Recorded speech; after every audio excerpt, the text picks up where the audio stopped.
এখানে তুমি লক্ষ্য করো যে তড়িৎ প্রবাহটা দেওয়া আছে, একটি হলো ডিসি প্রবাহ লেখচিত্রে।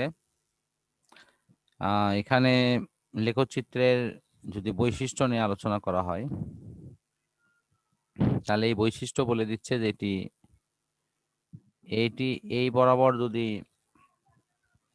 লেখচিত্র যায়, তার মানে একটি নির্দিষ্ট মানের প্রবাহ, এর মান কমবেও না বৃদ্ধিও পাবে না, এরকম একটা অবস্থায় এই প্রবাহটি চলতে থাকবে। আর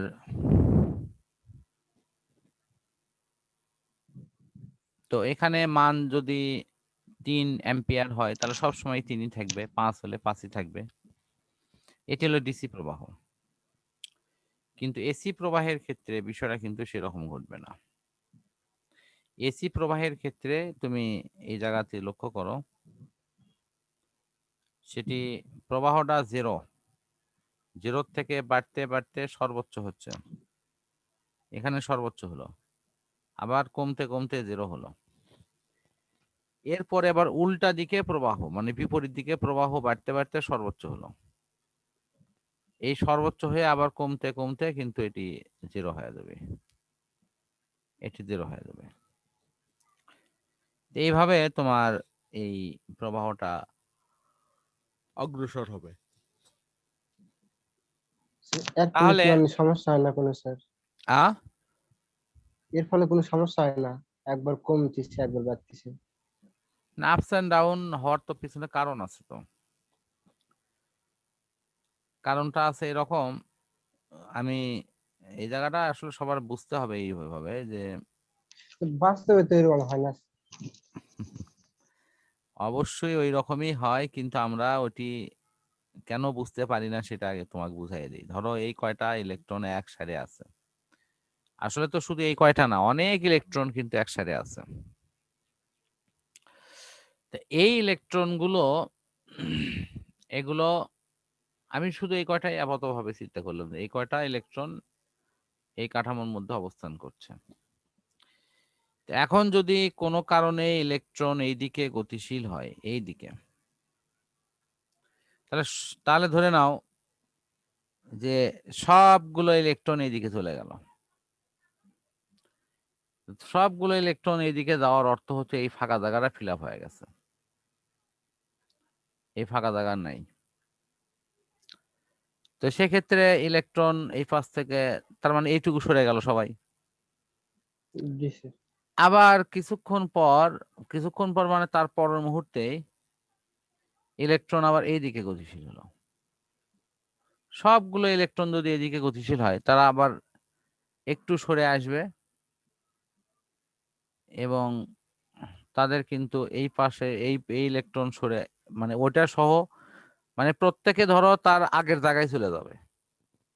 তো সেটি যদি যায় তাহলে বিষয়টা এরকম ঘটলো, এদিকে চলে আসলো। তার মানে ইলেকট্রন গুলো যাওয়া এবং আসা এই দুটি কাজ করতেছে। তাহলে আমি এতগুলো ইলেকট্রনকে না ভাবে এখন একটা ইলেকট্রনে ভাবি।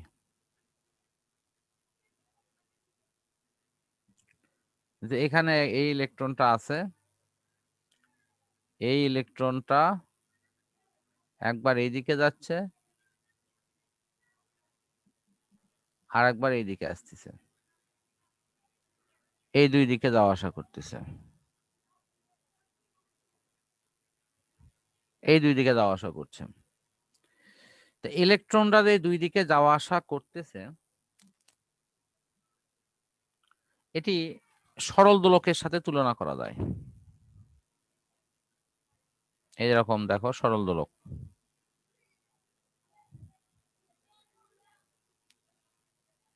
এটার সাথে কম্পেয়ার করা যায়।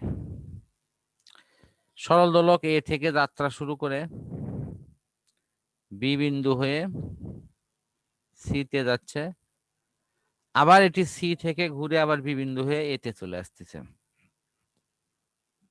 এভাবে সেটি যাওয়া আসা করতেছে।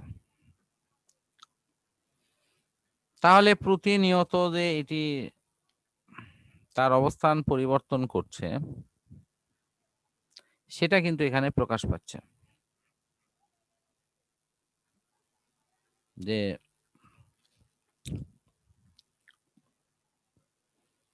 তাহলে এখন তুমি দেখো তো, এখানে ইলেকট্রন, এখানে যদি ইলেকট্রনের কথা চিন্তা করো, ইলেকট্রন এ থেকে সি তে যাচ্ছে, আবার সি তে ঘুরে এতে আসতেছে। এই যাওয়া আসার পথে মাঝখানে কি ইলেকট্রনের বেগটা সবচেয়ে বেশি থাকবে না? জি স্যার। একদম শুরুতে বেগ থাকবে 0, এবং যখন অপর প্রান্তে গেল তখনও বেগ হবে 0।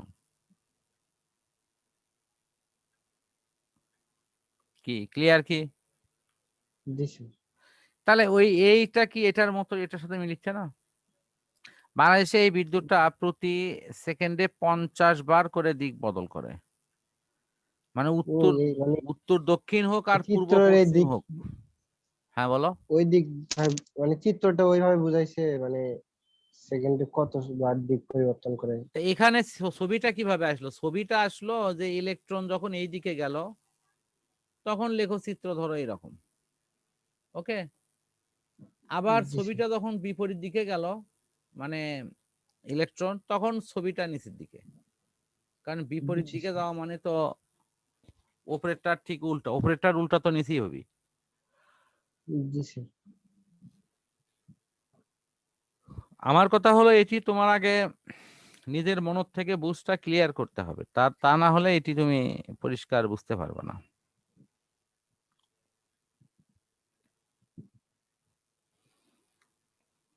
তা আমার মনে হয় এখন ক্লিয়ার হওয়ার কথা। জি এই স্যার। এসিটা তৈরি হয় কিভাবে সেটা আমি দেখাচ্ছি এরপরে।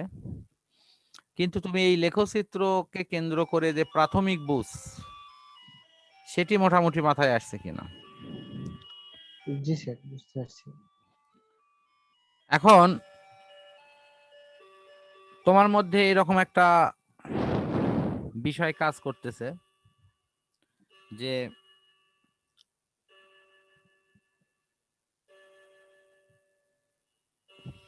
আমি যদি এই বিদ্যুৎকে দুই দিকেই যেতে দেখি, তাহলে এটি বাল্ব বা অন্য কিছু জ্বলে কিভাবে বা চলতেছে কিভাবে? আসলে ওই যন্ত্রগুলো তৈরি করা হয় এমন ভাবে যেগুলো সরাসরি এই এসি দিয়ে চলে, সেগুলো ডান দিক মানে সামনেও গেলেও চলবে, চলবে পিছনে গেলেও চলবে। আর যেগুলো তো এই সামনে, যন্ত্রগুলো যদি ডিসি কারেন্টের সঙ্গে যুক্ত করা হয় তাহলে? আমি আমি ওই উত্তরে আসতেছি। আর যদি কোনো যন্ত্রটার সিস্টেম এমন হয় যে বাইরে এসি বাট ভেতরে ডিসি, তাহলে ওদের ভেতরের সিস্টেমকে এমন ভাবে পরিবর্তন করা হয়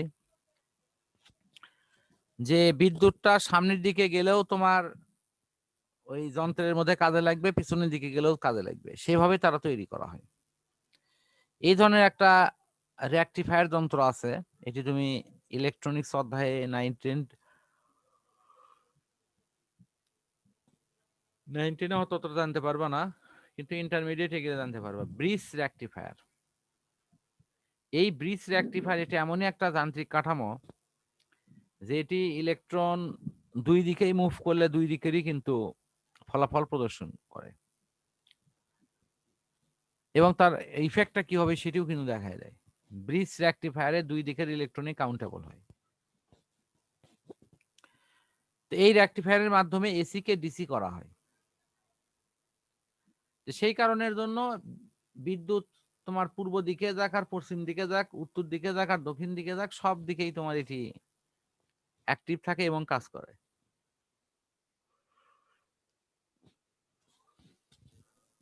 এই মোটামুটি এখানে এসিডিসির উপরে প্রাথমিক ধারণা।